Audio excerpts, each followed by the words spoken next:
Happy Easter. This is the season when we wear white.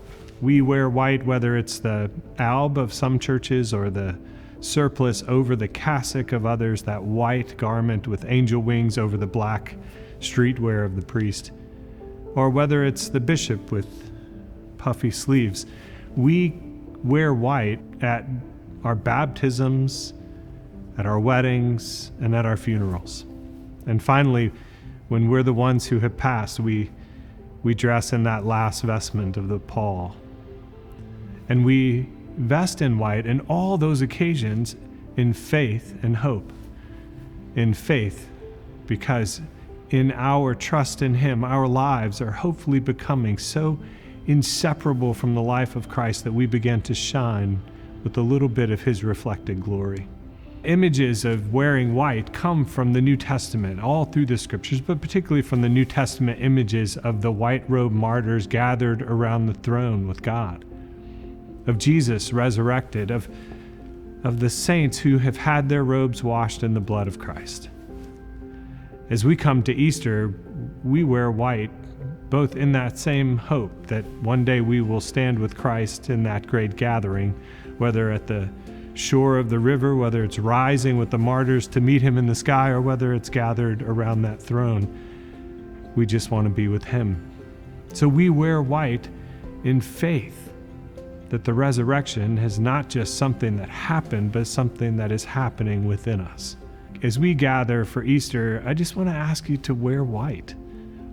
Put on the white robe in whatever form you wear it in, because you never know how Christ might use you and the little bit of light that you carry inside the clay vessel of your days.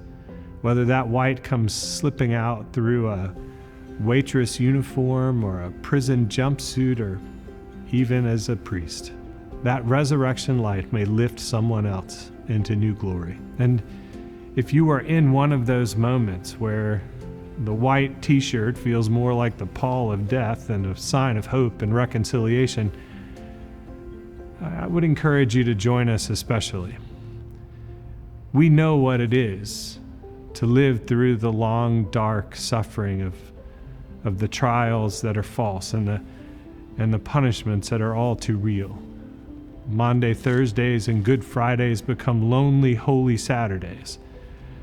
But we also know what it is to face the brightening day when the grace of Christ suddenly shows up and the love of God is made manifest in new ways.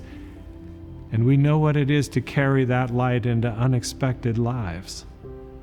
And so I would invite you to join us in the light of the resurrection this Easter. Come join us at church. Join us wherever you are. All of our churches have services online. We have resources available through the Diocese.